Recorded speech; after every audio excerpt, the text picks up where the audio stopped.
Hey everybody, this is Rydo and we are back with another recording of Hearthstone. Today is Friday, March 2nd. We are into the Friday. We didn't quite get everything done on Wednesday. It would have been nice. It's not inherently the right way to play because you don't want to do these 40 gold daily goals when you could potentially trade them out. However, I'm now on my Asian account and I have no trades, so Paladin, it seems like what we need to play. That's not too bad. I'm pretty sure we have a Paladin deck on our Asian account. Let's see, Paladin.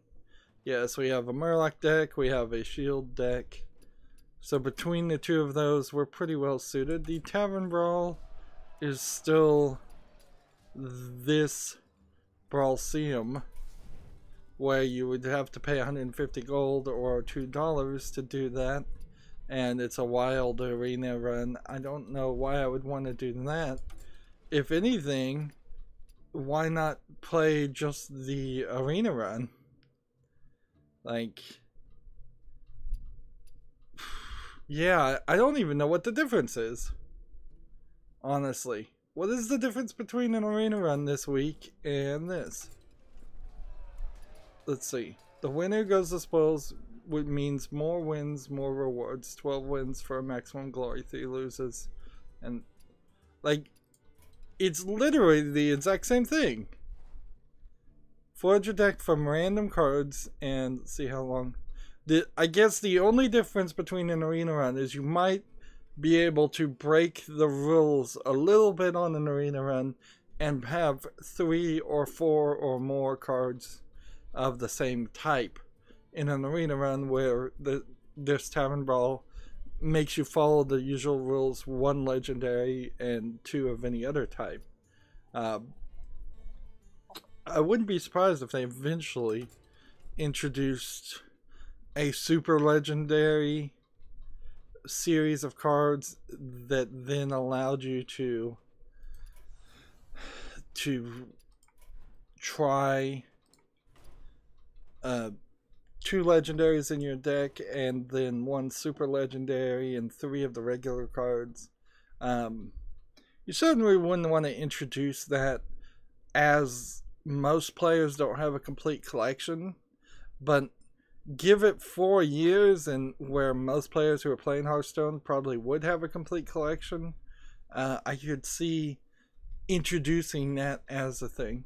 The ranked was officially announced as being broken, so we didn't get to play any ranked last stream, and I do need to play ranked, so let's just hope it's working now. It should be fixed. Don't really have any real news here, but I suppose I could say Giant Bomb has just released a video covering the Birth Under Sleep latest, EXE latest, whatever, the really weird fighting game, and they did a quick look event, and it seems like it's very new to fighting games friendly. It has like all these tutorials starting at the bare basic things, like this is what your life baller is, this is what blocking means, this is what jumping means, this is what pressing forward, and it moves you forward from somebody who has potentially never even played a video game at all to the point where there are tutorials that are teaching every single character's general strategies. And I find that rather refreshing. As somebody who is aware and may have spent an hour or 2 playing a fighting game in his decades of playing video games, I've never really been interested into fighting games. I would assume that a lot of people who play fighting games either had to hang out in arcades to get that 2-player action when they were kids, or have a sibling who was actively playing and fighting against them in fighting games, and that was just not the case for me. So so that I can definitely see why I haven't ever gotten into fighting games up to this point, but I'm very willing and eager to learn. So that's kind of a hype building revelation to see a game in 2018 willing to teach you how to play fighting games. We've also seen that with Dragon Ball FighterZ. It seems like you can pretty well just mash the buttons, and I am definitely a button masher, at least right now. I don't think of the combo system. Fighting games are a little bit different in the fact that they give you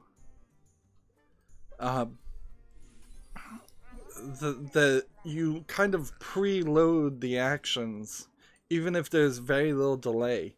You press down and B and then up and A, and then a few, maybe the next frame or the frame after that, you will do an attack. Whereas most video games, if you're just button mashing, you assume you press A, you're jumping on the same frame, even if that's not the case. There's no system built around the idea of it working differently. And what that practically does is it makes your experience and whether you're thinking about the buttons you're pressing a lot different. There's actual strategy in playing a fighting game, where most action first-person shooters you can play off instinct. You can keep it all in the subconscious. Let's see. I'm not going to ever have a beast or a dragon.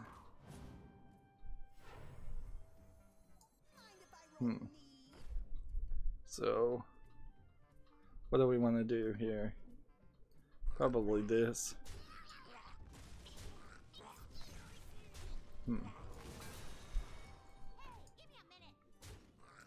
Looks like we're gonna win. We might get a win streak here since we're down at rank 23, and rank play now is not that important. This is the beginning of a new system for rank and ladder play, which I very possibly will cause us to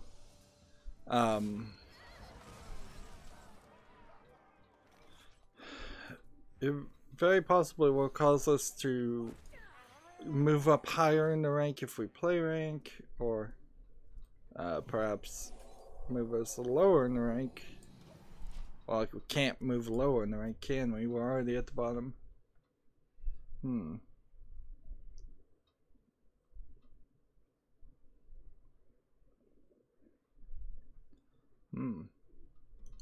So, decent amount of news today. Nancy Drew, the creator of the Nancy Drew games, her Interactive is celebrating some kind of anniversary or something, and they have their first game, Lights Camera Curses, Nancy Drew Lights Camera Curses, on sale for half off.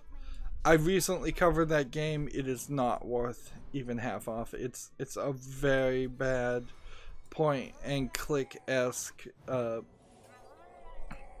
experience with a poorly written story. So, like, I can't recommend playing the first couple of games. They changed things after what they called the Dossier series, after the first 3 games, I believe, and those I hear are a little bit better, but there's no reason even for a retrospective. So 5 more wins to earn your season chest. It will unlock next month, and so we're just gonna get, wow, how did I lose there? We're gonna get reminders now that you only need 5 ranked wins, even when you lose, which that is crazy. Interesting. I'm seeing a cosplay image on my Twitter feed of someone who some anime character who's been in a fight, so they cosplayed with all these scratches and blood on them. Not to the point of doing a cosplay that's a horror movie, but that is something you usually don't see. And I guess there's probably good reason for that too. I would imagine that if you tried to do cosplay in a convention or show, like a video game show or comic book show or anime convention, I guess would be the best one. They may have rules against showing levels of blood. They may have rules. They may not. In an attempt not to get into a rant, Reset Era's first tweet that I've ever seen since I started following them, probably 2 weeks ago. They have their monthly newsletter, which I'll read in my own time.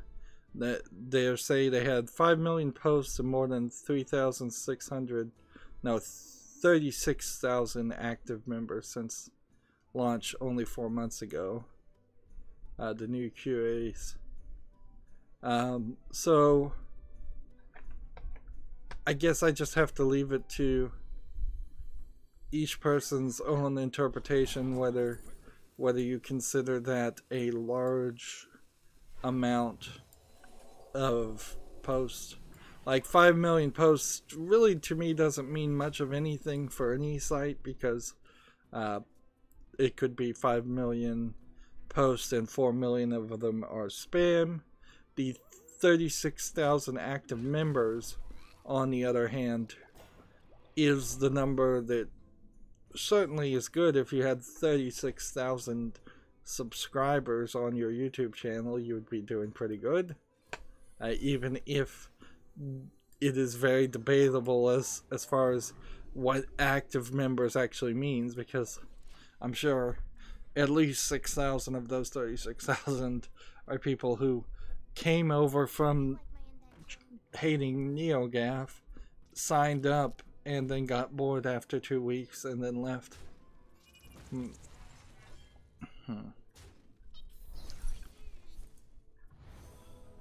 But again, I don't want to get into a rant about that. I may have made a mistake by following @microtrailers on Twitter, which is Steam trailers in 6 seconds. It's a spin-off of What's on Steam, that the site I was using to see every game that comes out on Steam.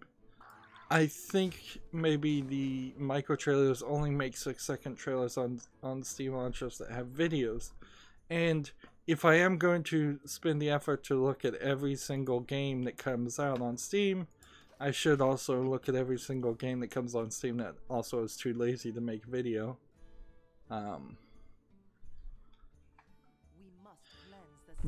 But I'm wearing down my Twitter feed to make room for those, certainly. There's a game that came out today called Squidlet that looks like an old Game Boy game. It's green. It's green scale, like a Game Boy game. It's looks kind of like a platforming game. It has only one review, and right now it's sitting at 59%. So it doesn't strike me as the most successful launch ever. I don't think I'd want to play this game. Like, at no point do I ever have like any nostalgia for old Game Boy games.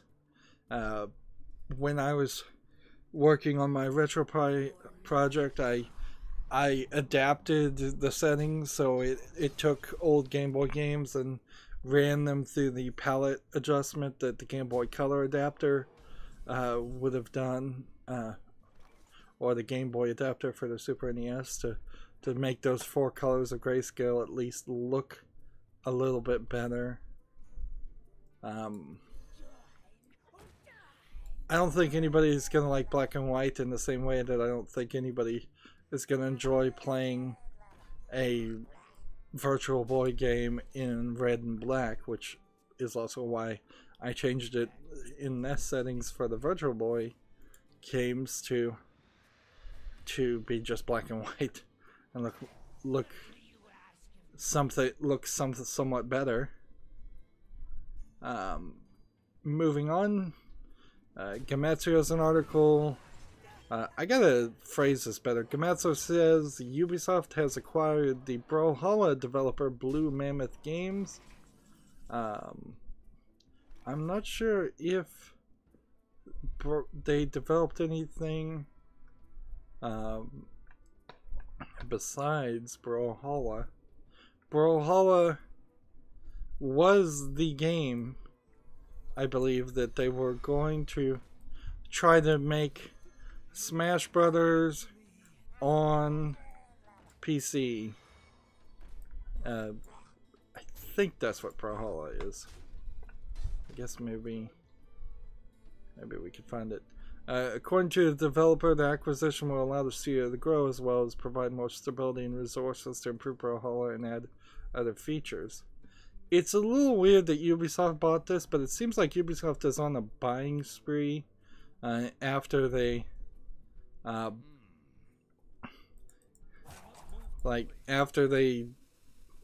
did their quarterly reporting. Let's see, Brawlhalla is on Steam, yes, but it also has its own website that has better SEO. Wow, that's usually on. Yeah, it's kind of hard to pick which Smash Brothers replacement to play. Brawlhalla is free to play, interesting. Or a $20 All Legends pack. The characters in Brawlhalla don't look especially cool or interesting, and I think when you don't have any nostalgia for characters, a Smash Bros. Game only then appeals to people who are really fans of playing Smash Brothers, the games, which that gets a little, that is a smaller number of people.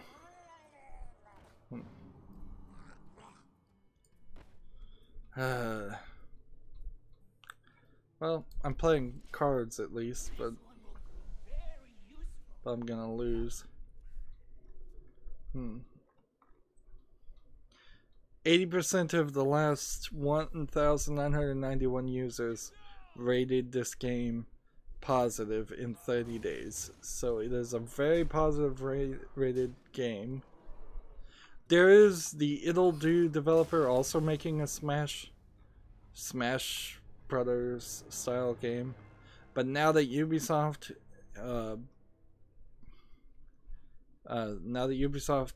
owns them, they can put money into it.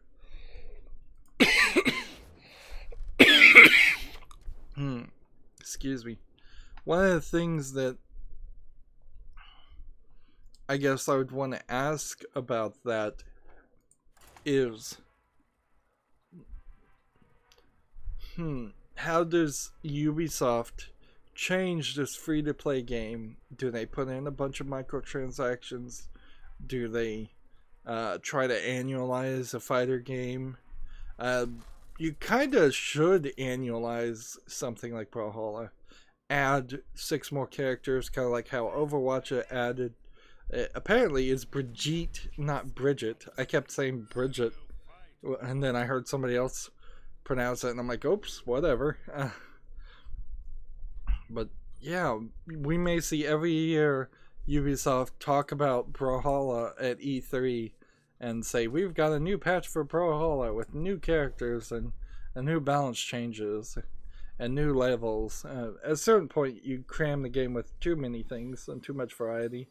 But you can't do a Brawlhalla 2 until you've I imagine Ubisoft wants it to be something played at EVO instead of Smash Brothers, because Nintendo has never been very supportive of fighting games community.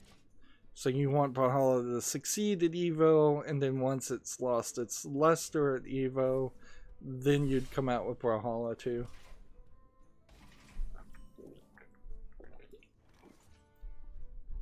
I suppose the one thing Ubisoft could do that would be out of the, just crazy, is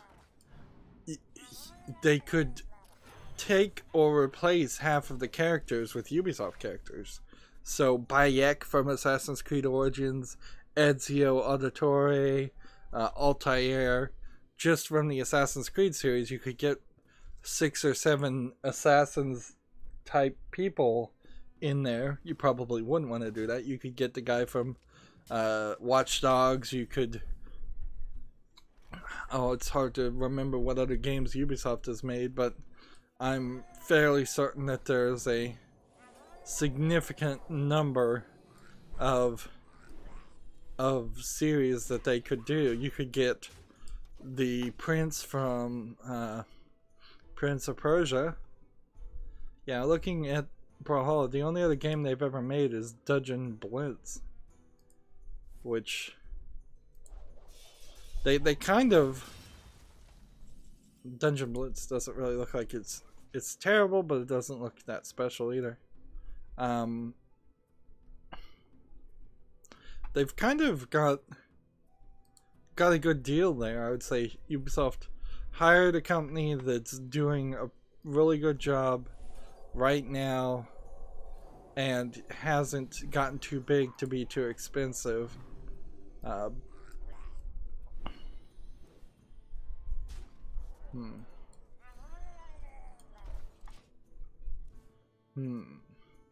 There's a longer response here as far as them being acquired.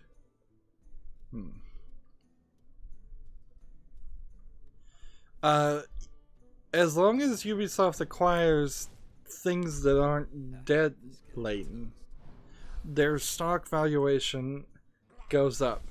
In the simplest terms, if you acquire a company that just doesn't have any debt, but they've purchased furniture, so the chairs people are sitting in, regardless of what that company does, the furniture is part of the valuation of your company. So if you got a good deal on that furniture, you're doing good. It's a lot harder to put a value on the employees and the products the employees make, but those usually are the things people focus on. But the only wrong thing that they could do here is if Ubisoft bought a company that had a bunch of debt, and that decreased Ubisoft's debt to cash ratio. I guess that's kind of the only way. Like, you could also reduce by spending stock or cash to buy it, and these very well may be stock purchases where they're buying the company by issuing stocks in Ubisoft itself, which would devalue Viacom's stock and dilute it so that Viacom can't take over, which is what they're afraid of. But I guess if Ubisoft purchased with their cash on hand a company, they may not have enough cash on hand to buy enough stock if Viacom started buying stock really fast, because it very possibly could get into a race where Viacom says, I want enough stock to own 51% of this company and effectively control it, and Ubisoft gets word of that and say, well, we need to buy more stock, so they can't have 51% of the company. And their bankers and their accounts might go, well, you can't buy any more stock, you're out of cash. That's something you could run into if you're not careful, but they're generally the accountants are smart enough to not fall for that. Moving on, PC Gamer says there's an Inside Eden's Gate movie, live action short film that's coming to Amazon Prime that is set in Far Cry 5. That seems pretty crazy, honestly. It seems like they were already kind of gonna have to dance on eggshells by having Far Cry 5 be set in the middle of the United States with this cult that have taken over a town. And so now you've in the middle of a lot of people blaming video games for violence in society. Far Cry 5 has decided to turn the cartoony violence of Far Cry into realistic violence of Far Cry 5. But it is coming to Amazon Prime March 5th. Maybe they were gonna do something more with it, and they're just kind of trying to bury it. But if you're gonna bury it, put it in on your own site. Don't even do Amazon Prime. Tragic Master came on the chat, said good game. Hi Tragic, thanks.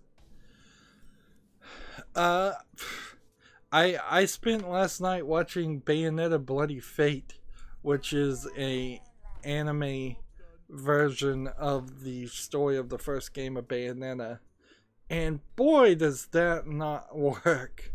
For the most part it's fine up until about the 45-minute mark of an hour and 30 minutes of content, but once you hit about 45-50 minutes, you realize they are just showing off nearly every weapon in the game, nearly every attack in the game, nearly every enemy in the game. It's just fight after fight after fight. And Bayonetta as a game isn't full of story, and that they really are telling all the story that's in the game in the hour and 35 minutes. But you're just cramming in action scene, action scene, action scene. It fails the curve that you would want in any storytelling, where there's rising action, then a plateau, perhaps, then falling action, then a plateau, or a valley. After about 45 minutes, you've seen that this is all going to be action all ways, so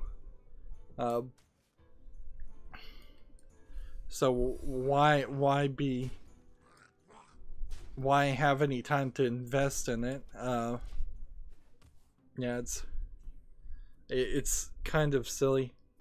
They kind of oddly, in an anime way, over sexualized Bayonetta, who is by default a highly sexualized and empowered by her own sexuality character.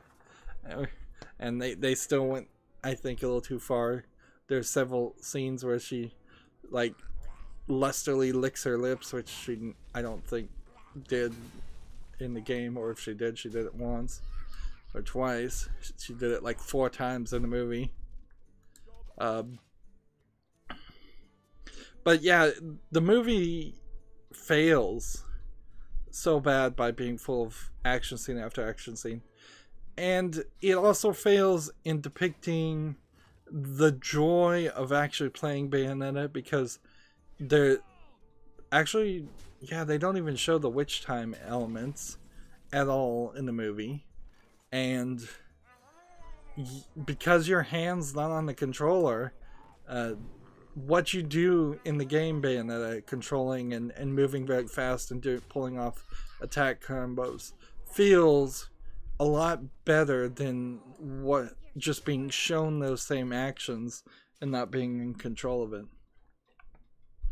I suppose it was also worth mentioning that this Bayonetta Bloody Fate was suggested to me on my homepage by YouTube, and it was just a video game YouTuber that put up the entire movie. Now I imagine Funimation, who owns it, probably just claimed the copyright on it and is taking all the money from it. But this YouTuber's channel had 2.6 million views, and 2.59 of those million views was that movie that he just stole and put up there. And it's kind of ridiculous because he's probably getting a pretty high watch time and a pretty decent number of subscribers by just stealing content. I mean, there's literally no fair use in what he did. There was no commentary, there was no changing, there was no editing. It's the entire movie, beginning to end. And sadly, that seems to be one way to succeed in YouTube, is just steal somebody else's movie, get it suggested. YouTube's suggesting it to me. Nobody's reporting it or catching it.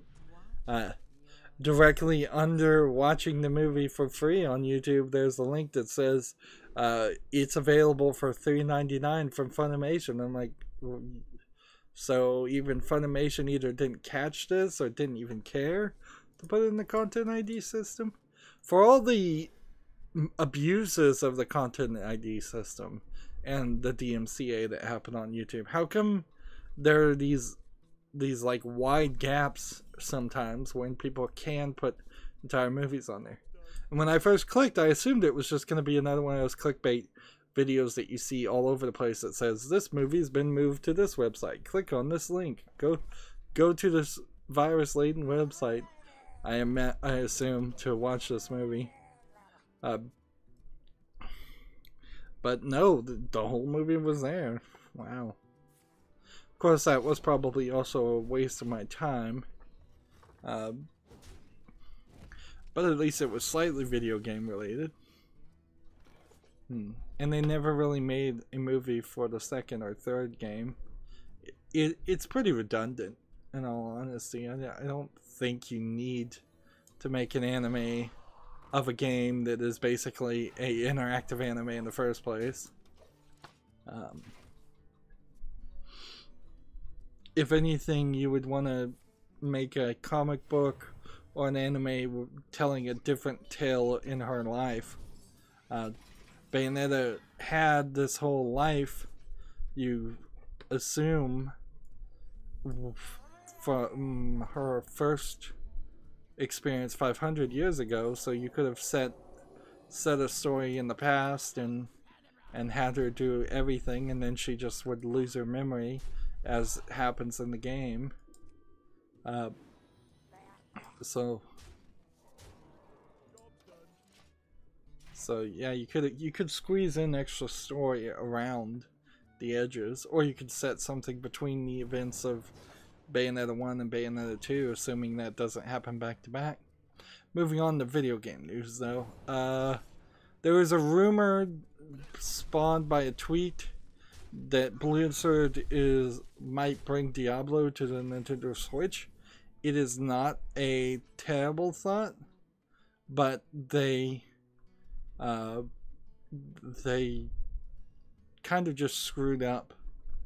The tweet here is there's a Diablo style nightlight with a switch on it, and it just says sweet dreams, and it's zooming in and zooming out when the switch goes off, so that the Diablo character is kind of jumping in your face to scare you. It's not even really done well.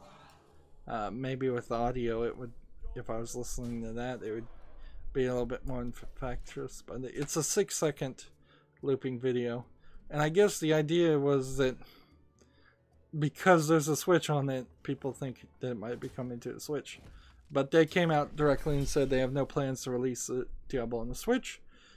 If Diablo ran, like Diablo 1 should be portable to the Switch. Diablo 2, portable to the Switch. Like, those games are old enough that they should run on modern hardware. But they're also on... their own kind of engine for what I understand, so it's not a Unreal Engine 3 game, which that's about the only thing that I've heard that runs pretty decently on the Switch. Maybe Unity games run on the Switch pretty well too. Unreal Engine 4, on the other hand, doesn't seem like it runs on the Switch, which is odd. And we haven't seen anything like the Crytek engine. There's a lot of work to get Doom to run on the Switch. They put out a latest patch to improve some of the quality on Doom for the Switch. Excuse me again. Maybe I'm getting a cough. Diablo works though. It really, really would work on the Switch because it's a mouse button game.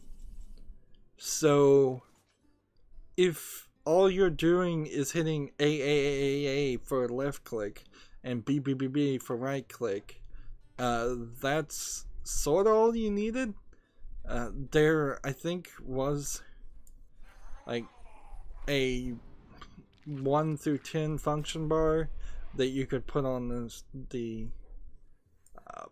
you could put that easily on the screen, so you tap the screen and it would it would cast spells, scrolls, heal, and all of that. The left joystick could control the character and the mouse, and yeah, there's really no need for as many buttons as there is on a modern controller. I don't know what waggle controls would really go into a Diablo game. Probably not much. And that might be part of the problem. Maybe Nintendo requires you do something with their waggle controlling function. Maybe not. I don't think they really do. Seeing this response, Activision Blizzard would be stupid not to start development or at least put some tests into it. However, if we want to be honest, Activision Blizzard has already been really dumb, because why is Hearthstone not on the Switch? Yeah, think about that for a second. Like, Hearthstone should be out right now on the Switch. It should have the microtransactions built in, and hey, we made it up to rank 22. Yeah, it should have the microtransactions. There's no reason that you couldn't be playing Hearthstone on Switch. It's portable. It's a better screen than you probably would have playing Hearthstone on your cell phone. I believe Hearthstone is made in Unity. And people kind of forget that because it actually looks good.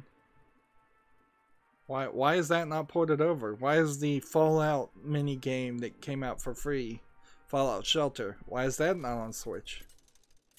Bethesda really has some work to do, come to think of it. Moving on, PC Gamer says, watch this gross trailer for Karen, a reverse horror side-scroller from the makers of Butcher. I already watched this pre-alpha footage.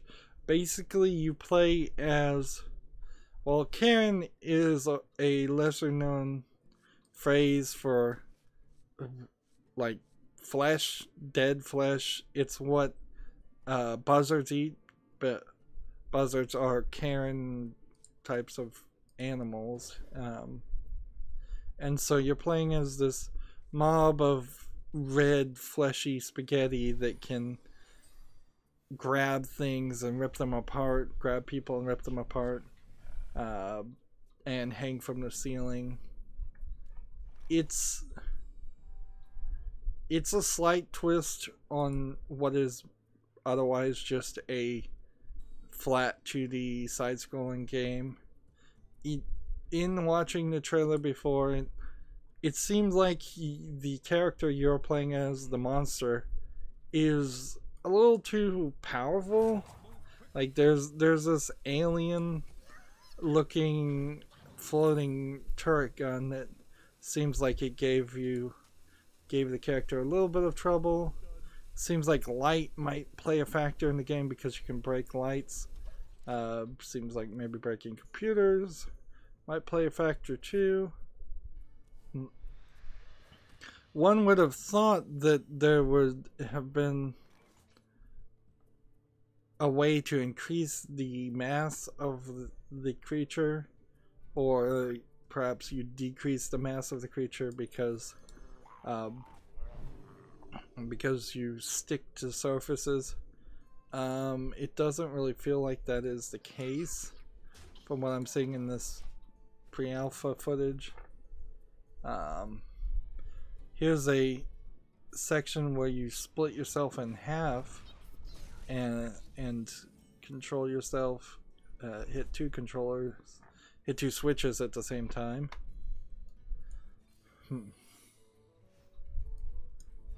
This trailer took too long to get anywhere. I guess, to be honest, I didn't watch all of the trailer. I only watched the first minute of it, and this is all pre-alpha footage, so it doesn't even matter what this game is now. It won't be that game later.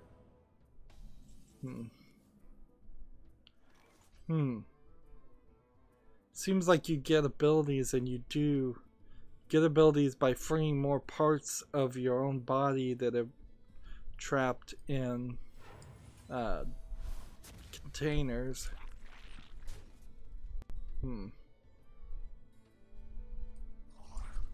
Like, the idea is not bad. It's like playing as the Thing, almost.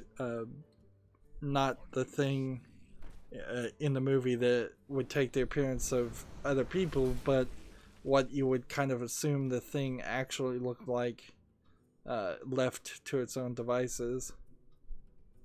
And see, the trailer, it unlocked a stash attack, which allowed it to break through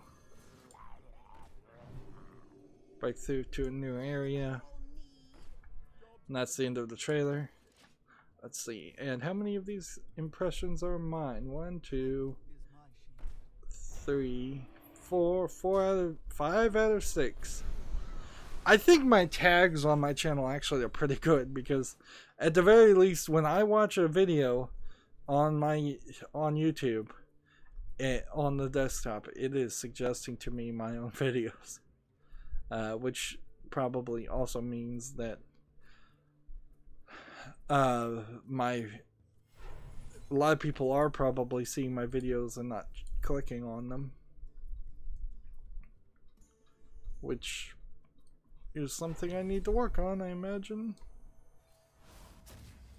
Let's do this and then do this.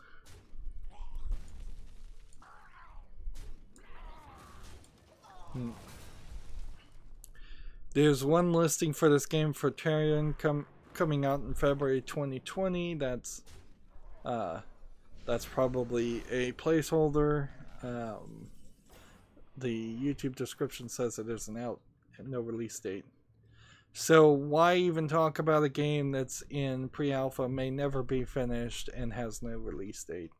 Like, at a certain point, it becomes not news in my mind. It's just like you're talking about something that's kind of indeterminate, may very well change drastically, and you've got no real facts to report.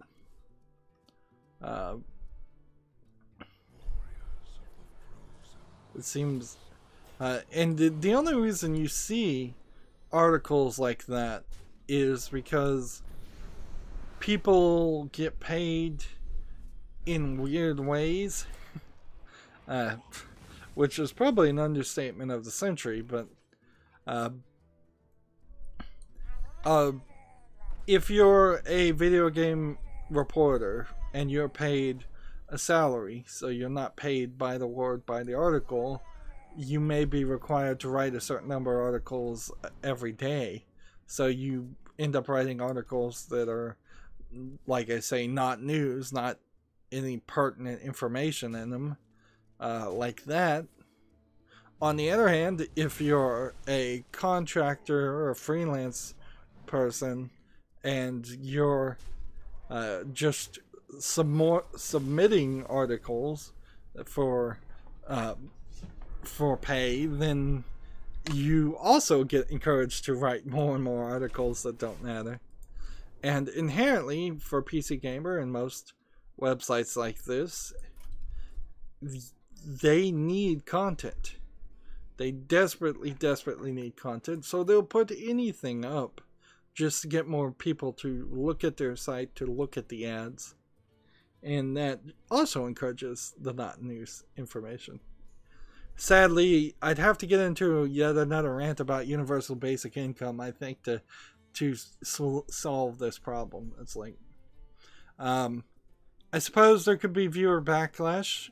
You could certainly see some people that just don't want to go to PC Gamer because half of their articles are repeated and not informative.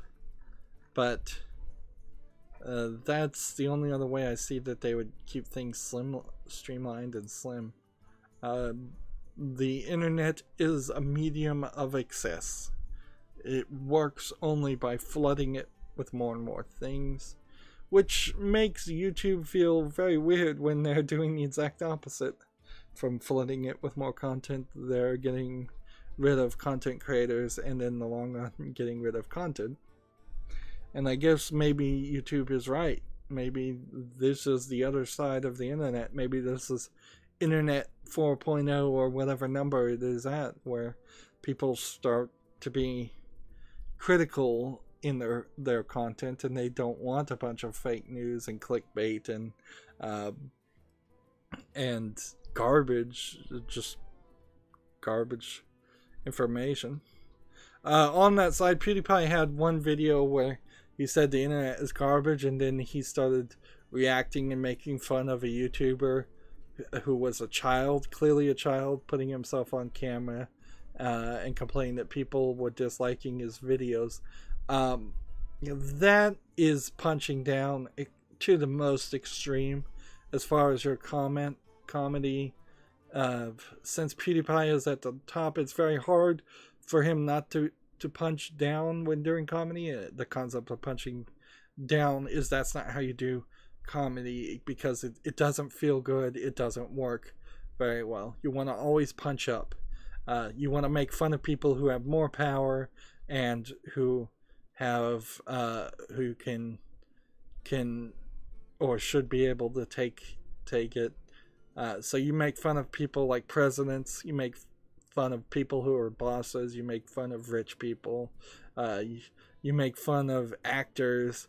You don't make fun of homeless people, like poor people. You don't make fun of children. It's really hard to make fun of children in general in comedy. You have to say children in general. Like, you can make a joke and say babies suck, and that works fine, but you can't really make a joke saying your baby or this baby specifically sucks, because that's ridiculous. And it's beneath PewDiePie's position now to make fun of YouTubers who are kids. I think they're pretty much off limits.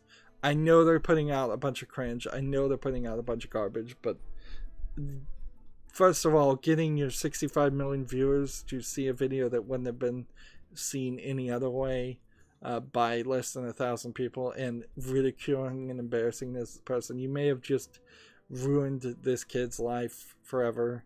You may give him actual mental issues. Like, the person didn't seem stable whatsoever. There's a YouTube channel that I follow that makes fun of a lot of cringy and bad content, but even though this YouTube channel is run by a bunch of small people who are often crass and gross and often high on drugs, even they know that you don't make fun of kids and they don't do kid things. That they get recommended videos all the time and they go, no, if this guy's a kid, we won't do it.